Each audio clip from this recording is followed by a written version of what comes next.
Detox நேயர்களுக்கு வணக்கம். அதிமுகவில் விக்கெட்டு மேலே விக்கெட்டு விழுந்துட்டே இருக்கு. ஒரு பக்கம் தாவேக்கா என்ன பண்ணுறாங்க, அதிமுகவை விக்கெட்டெல்லாம் வீழ்த்துறாங்க.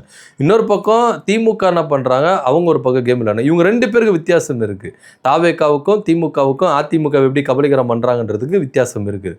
தாவேக்கா என்ன பண்ணுறாங்க, ஆட்சிக்கு வந்துட்டாங்க அப்படின்ற பட்சத்தில் விஜய் அவர்கள் என்ன பண்ணுறாரு, குதிரை பேரம் அப்படின்ற ஒரு விஷயத்தை கையில் எடுத்து அதிமுகவில் இருக்கிற எம்எல்ஏக்கள், முன்னாள் எம்எல்ஏக்கள், முன்னாள் அமைச்சர்கள், இரண்டாம் கட்ட தலைவர்கள்னு ஒவ்வொருத்தரும் என்ன பண்ணுறாரு, தாப்பாக்க இழுத்துட்டு இருக்காரு. ஆனால் திமுக அதை பண்ணுதா அப்படின்னா கிடையவே கிடையாது. எல்லாருமே என்ன பண்ணுறாங்கன்னா, விருப்பப்பட்டு என்ன பண்ணுறாங்க, திமுகவில் வந்து என்ன பண்ணுறாங்க, வந்து சேர்றாங்க அப்படின்றது தான் இவங்க ரெண்டு பேருக்கு உள்ள வித்தியாசமாக இருக்குது. ஸோ கடந்த நாட்களில் நீங்கள் எடுத்துட்டீங்கன்னா, கடம்பூர் ராஜு, அப்புறம் வந்து உடுமலை ராதாகிருஷ்ணன் போன்றவர்கள்லாம் என்ன பண்ணாங்க, தாவேக்காவில் ஆட்சிக்கு வந்துட்டாங்க அப்படின்னு சொல்லிட்டு என்ன பண்ணுறாங்கன்னா, அங்கே போய் சேர்றாங்க. குதிரை பேரங்களாம் நடந்தது, நீங்கள் வாங்க, உங்களுக்கு என்ன பொறுப்பு கொடுக்கணுமோ அந்த பொறுப்பெல்லாம் கொடுத்துடலாம் அப்படி இப்படின்னு சொல்லிட்டு பேச்சுவார்த்தைகள் நடத்தி என்ன பண்ணுறாங்க, அதிமுகவினர் தங்க பக்கம் என்ன பண்ணுறாங்க, இழுத்துக்கிறாங்க. ஆனால் இங்கே திமுக அந்த மாதிரி ஒரு செயல்களில் ஈடுபடுறாங்களா, வாலண்டியாக போயிட்டு பேச்சுவார்த்தை நடத்தி அதிமுகவை காலி பண்ணணும் அப்படின்னு ஒரு நோக்கத்துக்காக செயல்படுறாங்களான்னா கிடையவே கிடையாது. விருப்பப்பட்டு என்ன பண்ணுறாங்க, தாய்க்கழகமான திமுகவில் வந்து இணைஞ்சிக்கிறாங்க. ஸோ அதன் அடிப்படையில் தான் ஓபிஎஸ் ஐயாவாக இருக்கட்டும், வைத்தியலிங்கமாக இருக்கட்டும், மனோஜ் பாண்டியனாக இருக்கட்டும், அன்வர் ராஜா இருக்கட்டும், மைத்திரன் போன்றவர்கள் எல்லாருமே என்ன பண்ணுறாங்கன்னா, தாய்க்கழகமான திமுகவில் வந்து என்ன பண்ணுறாங்க, தங்களை இணைச்சிக்கிறாங்க. ஸோ அந்த வகையில் அதிமுகவின் மாவட்ட செயலாளரும் முன்னாள் அமைச்சருமான எடப்பாடி பழனிசாமிக்கு வலதுகரமான பெஞ்சமின் அவர்கள் என்ன பண்ணியிருக்கிறாரு, திமுகவில் வந்து என்ன பண்ணியிருக்காரு, இணைஞ்சிருக்கிறாரு. திமுக தலைவர் மு க ஸ்டாலின் தலைமையில் என்ன பண்ணியிருக்காரு, தன்னை திமுகவில் இணைச்சிருக்கிறாரு. ஏற்கனவே எடப்பாடி பழனிசாமிக்கும் பெஞ்சமினுக்கும் ஒரு சில இடைவெளிகள் இருந்தது, இந்த கேப் இருந்ததுல. சசிகலா கிட்ட இருந்து எடப்பாடி பழனிசாமி பிரியும் போதும் சரி, அப்போ என்ன பண்ணாரு, எடப்பாடி பழனிசாமி கூட தான் பெஞ்சமின் அவர்கள் இருந்தார். ஓபிஎஸ் கூட இருந்து பிரியும் போதும் எடப்பாடி பழனிசாமி பெஞ்சமின் கூட தான் இருந்தார். இன்னும் சொல்ல போனா, இந்த ஸ்ரீவாரி கல்யாண மண்டபம் இருக்குல்ல, இந்த இடத்துல தான் பொதுக்குழு கூட்டத்தெல்லாம் நடத்துவாங்க. அது ஜெயலலிதா ஆட்சி காலத்தில் இருக்கும் பொழுதே அது இருந்திருக்கு. ஜெயலலிதா அவர்கள் இருக்கும்பொழுது, சசிகலா அவர்கள் இருக்கும்போது, ஓபிஎஸ் இருக்கும்பொழுது, இபிஎஸ் இருக்கும்பொழுது, அதிமுக பொதுக்குழு கூட்டம்னா அது வந்து அந்த ஸ்ரீவாரி கல்யாண மண்டபம் தான். அது வந்து பார்த்தீங்கன்னா பெஞ்சமின் கண்ட்ரோலில் வருதுனால, அந்த மாவட்ட சர்க்கிளில் கண்ட்ரோல் வரதுனால, எந்த ஒரு அது ஜெயலலிதா அவர்கள் இருக்கும் பொழுதும் சரி, எடப்பாடி பழனிசாமி இருக்கும் போதும் சரி, பொதுக்குழு கூட்டம்னா அந்த இடத்தையே அப்படியே ரொம்ப பிஸியாக வச்சுப்பாரு பெஞ்சமின் அவர்கள். எல்லா பொறுப்பையும் என்ன பண்ணுவார், அவரே எடுத்துப்பார். அதிமுகவில் ஒரு பெரும் தவிர்க்க முடியாத ஒரு தலைவர் அப்படின்னு கூட பெஞ்சமின் அவர்களை சொல்லலாம். ஸோ மதுரவாயல் தொகுதியில் அவர் என்ன பண்ணாரு, நிற்கிறாரு. அந்த இடத்துல ஒரு தாவேக்கா வந்து என்ன பண்ணுறாரு, ஜெயிக்கிறாங்க, அவர் தோக்குறாங்க அப்படின்றது தான் இங்கே நம்ம பார்க்க வேண்டிய ஒரு விஷயமா இருக்குது. அதுக்கப்புறம் இந்த 25 எம்எல்ஏக்கள் அப்படின்னு எடப்பாடி பழனிசாமிக்கு எதிராக என்ன பண்ணாங்க, தாவேக்காவுக்கு ஆதரவு செயல்பட்டதில் அதில் ஒருத்தர் வந்து பெஞ்சமின் அப்படின்னு சொல்லிட்டு அதிமுக தலைமைக்கு செய்தி போனதுனால எடப்பாடி பழனிசாமி இந்த 25 பேருடைய மாவட்ட செயலாளர் பதவிகளை பறிவிச்சாங்கல்ல, அந்த மாவட்ட செயலாளர் பதவி பறிக்கும் பொழுது பெஞ்சமின் அவர்களுக்கும் சம்பந்தம் இருக்கு. பெஞ்சமினும் எஸ்பி வேலுமணியோட ஆளு தான். ஸோ அவருடைய பதவியை என்ன பண்ணுங்க, பறிங்க அப்படின்னு சொல்லிட்டு என்ன பண்ணாரு, பறிச்சுட்டாரு. பெஞ்சமின் அவர்களுக்கு கோவம் வந்துருச்சு. எப்படி என்னை விட்டு பதவி விட்டு நீக்கலாம், நான் என்ன துரோகம் செஞ்சேன், நான் என்ன தப்பு செஞ்சேன் அப்படின்னு சொல்லிட்டு அவரால் பொறுத்துக்க முடியல. போனாரு, ஜெயலலிதாவுடைய நினைவிடத்தில் போய் உக்காந்தாரு, தியானம் பண்ணாரு, செய்தியாளர்களை சந்திச்சாரு, கதறி கதறி கதறி கதறி அழுதாரு. நான் என்ன பண்ணேன்னு தெரில, நான் இதுவரைக்கும் இந்த அதிமுகவுக்காக தான் நான் உழைச்சிருக்கிறேன். ஜெயலலிதா காலத்திலிருந்து எடப்பாடி பழனிசாமிக்கு எந்த அளவுக்கு நான் ஒரு தளபதியாக இருந்திருக்கேன், எந்த அளவுக்கு அவருக்கு சப்போர்ட்டிவாக இருந்திருக்கேன், நான் என்னங்க தப்பு பண்ணேன், நான் என்னை ஏங்க இது மாதிரி வந்து என்னை கட்சி விட்டு நீக்கினீங்க அப்படி இப்படின்னு சொல்லிட்டு அழுது புலம்பி என்ன பண்ணாரு, கண்ணீரை வடிச்சார். அதுக்கப்புறம் அவர் சொன்னார், ஏங்க நான் குடும்பத்தோடு என்ன பண்ணேன், வெளியூருக்கு போனேன், நான் எஸ்பி வேலுமணி டீமுக்கெல்லாம் போவே இல்லைங்க, என்ன எதுன்னு தெரியாமல் என்னை வந்து என்ன பண்ணிட்டாரு, மாவட்ட செயலாளர் பதவியிலேருந்து என்னை நீக்கிட்டாரு அப்படின்னு சொல்லிட்டு என்ன பண்ணார், அழுது புலம்புனார். இந்த அழுதை பார்த்தது எடப்பாடி பழனிசாமி என்ன பண்ணார், கூப்பிட்டு சாரிப்பா, தெரியாமல் ஒரு மிஸ் அண்டர்ஸ்டாண்டிங் நடந்துருச்சு, இந்தாங்க அந்த பதவி வச்சுக்கோங்க, நீங்கள் அதிமுகவில் இருங்க அப்படின்னு சொல்லிட்டு என்ன பண்ணார், எடப்பாடி பழனிசாமி கூப்பிட்டு என்ன பண்ணார், சந்திச்சார். எல்லாம் சால்வ் ஆயிடுச்சு அப்படி தான் நம்ம என்ன பண்ணோம் நினச்சிட்டு இருந்தோம்.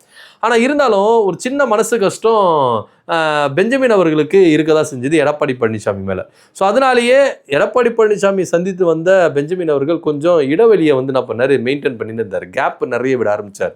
ஸோ எடப்பாடி பழனிசாமிக்கு எதிராக செயல்படாமல், ஆதரவாக செயல்படாமல் கொஞ்சம் நடுநிலையாக என்ன பண்ணார், கேப் விட்டு என்ன பண்ணார் இருந்தார்.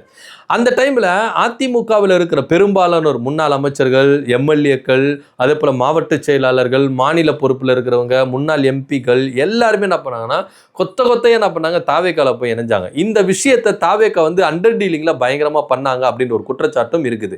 அதிமுகவை பொறுத்த வரைக்கும் அதிமுகவை ஃபுல்லாகவே நம்ம கைப்பற்றிடணும் அப்படின்னு சொல்லிட்டு தான் எடப்பாடி பழனிசாமியை ஒன்றும் இல்லாத ஒரு மனுஷனா நிப்பாட்டணும் அப்படின்னு தான் தாவேக்காவில் இருக்கிறவங்களா விஸ்வரூபம் எடுத்தாங்க அப்படின்னு சொல்லலாம். குறிப்பாக செங்கோட்டையன் அவர்களுக்கு இதில் முழு பங்கு இருக்குது அப்படின்றதுல எந்த மாற்று கருத்து இல்லை. ஸோ அதனால எல்லாருக்கிட்டையும் பேசி என்ன பண்ணாங்க, வர வச்சாங்க அப்படின்ற ஒரு கருத்தும் இருக்கு. எல்லார்கிட்டையும் கடம்பூர் ராஜெல்லாம் போய் சேருவாரா, உடுமலை ராதாகிருஷ்ணன்லாம் போய் சேருவாரா, இல்லை எம்சி சம்பத்லாம் போய் சேருவாரா? இவங்கெல்லாம் வந்து பார்த்தீங்கன்னா எம்சி சம்பத் அவர்கள்லாம் ஜெயலலிதா அவருடைய குட் புக்கில் இருந்து ஒரு நல்ல புக்கில் ஒரு என்ன ஒரு பேர் இருந்தது. ஸோ அந்த அளவுக்கு அதிமுகவில் அவ்வளோ ஒரு விசுவாசியாக இருந்தவர்களாம் இன்னைக்கு தாவேக்கால போய் இறையிறாங்களா? என்ன விஷயம்னா, ஒரு சில டீலிங் பேசப்பட்டது அப்படின்னு சொல்லிட்டு அதிமுக தரப்புல இருந்து என்ன பண்றாங்க, கருத்துக்களை முன்வைக்கிறாங்க. ஸோ நீங்க ஆட்சிக்கு வந்துட்டீங்க, ஆட்சிக்கு வந்துட்ட பிறகு நீங்க என்ன பண்றீங்க, பதவி ஆசை கொடுத்து என்ன பண்றீங்க, எல்லாரையும் வந்து என்ன பண்றீங்க, எழுதுறீங்க. அந்த பதவி சுகத்தை அனுபவிக்கிறன்றதுக்காக ஒரு சிலர் என்ன பண்றாங்க, அங்க பக்கம் போயிடுறாங்க. ஆனா உண்மையான தொண்டன்களை நீங்க எதுவுமே பண்ண முடியாது அப்படின்னு சொல்லிட்டு ஆர்பி உதயகுமார் போன்றவர்கள் என்ன பண்றாங்க, கருத்துக்களை முன்வைக்கிறாங்க. ஸோ அப்படி இருக்கும் பொழுது பெஞ்சமின் அவர்களும் தாவேக்காவில் போய் இணைய போறதா தான் சில பல தகவல்கள் ரகசியமா அடியப்பட்டது. ஆனா யாரும் எதிர்பார்க்காத அளவுக்கு திமுகவில் போயிட்டு என்ன பண்ணிருக்காரு, தன்னை இணைச்சிட்டு இருக்கிறாரு. சி விஜயபாஸ்கர் கூட அடுத்தடுத்து வர போறாரு அப்படின்ற பேசி கூட நம்ம என்ன பண்ணிருக்கோம், சொல்லியிருக்கோம். ஸோ அதிமுகவில் இருக்கிறவங்க இன்னைக்கு தாவேக்கா பக்கம் போகாம திமுக பக்கம் படையெடுக்கிறத நம்ம இங்க பார்க்க வேண்டிய ஒரு விஷயமா இருக்கு.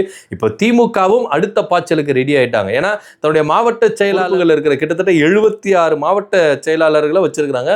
இது 100 மாத்த போறாங்க அப்படின்னு தான் இப்போ பெருசா செய்திகள் இருக்கு. இதனிடையில பெஞ்சமின் அவர்கள் இன்னைக்கு திமுக தலைவர் மு.க. ஸ்டாலின் அவர்களை சந்திச்சு அவர் தலைமையில இணைஞ்சிருக்கிறது தான் இங்க வந்து பெரும் பேசுபொருளா இருக்கு. ஸோ எடப்பாடி பழனிசாமி ஒரு பக்கம் தாவேக்கா தாக்குறாங்கன்னா இன்னொரு பக்கம் திமுக தாக்குது அப்படின்றத விஷயத்துல இருக்கும். ஆனா இங்க திமுக தாக்குறதையும் தாவேக்கா தாக்குறதையும் நம்ம ஒரே ஸ்டேஜில் வச்சு பார்க்க முடியாது அப்படின்ற ஒரு விஷயம். ஏன்னா அதிமுகவிலிருந்து திமுகவுக்கு வராங்கன்னா தாய்க்கழகமான திமுகவுக்கு வராங்க அப்படின்றது இங்க நம்ம எடுத்துக்கலாம். ஆனா இதே தாவேக்காவில் இருக்கிற அமைச்சர் ஆதவர்ஜனா சொன்னார்னா எங்களுக்கு தாய்க்கழகம் அதிமுக தான் அப்படின்னு சொன்னார். ஸோ அப்படி பார்த்தா தாய்க்கழகத்தை கபலீகரம் பண்ற இடத்துல தானே இங்க தாவேக்கா இருக்குது. அப்ப நீங்க தாய்க்கழகன்னு சொல்றதுனால தாவேக்கா போயிட்டு மொத்தமா அங்க இணைஞ்சிருமா அப்படின்ற ஒரு பெரிய கேள்விக்குறியெல்லாம் இருக்குது. ஸோ எப்படியா இருந்தாலும் அதிமுக கோட்டை கொஞ்சம் சரிய தொடங்கிருச்சு அப்படிதான் சொல்லணும். அது மாத்திரம் இல்லாம அதிமுக அப்படின்றது இனி வரும் காலங்களில் நம்ம ஒரு தேடும் பொருளாக தான் நம்ம என்ன பண்ண முடியாது, அதை வந்து தேடுற ஒரு இடத்துல தான் அதிமுக இருக்கும் அப்படின்னு எப்பேற்பட்ட ஒரு கட்சி இன்னைக்கு எடப்பாடி பழனிசாமியின் ஈகோவினால இன்னைக்கு சரிஞ்சு கிடக்குது அப்படின்றது தான் இங்க நம்ம பேச வேண்டிய ஒரு விஷயமா இருக்குது. ஸோ பெஞ்சமின் அவர்களை தொடர்ந்து இன்னும் அநேகர் திமுக பக்கம் வருவாங்க அப்படின்னு தான் பார்க்க வேண்டியது. ஏன்னா தாவேக்காவில் ஃபுல்லாயிருச்சு. இதுக்கப்புறம் நீங்க போனீங்கன்னா 10-11 தான் இருக்கணும் அப்படின்ற ஒரு நிலைமைக்கு தான் இன்னைக்கு எல்லாருமே என்ன பண்றாங்க, திமுக பக்கம் திரும்ப இருக்கிறதை இங்க பார்க்கிறோம். ஸோ அதிமுகவை இப்படி சிதறடிச்சதுல யாருக்கு பெரும் பங்கு அப்படின்றத நீங்க என்ன கமெண்ட் பண்ணுங்க. நன்றி, வணக்கம்.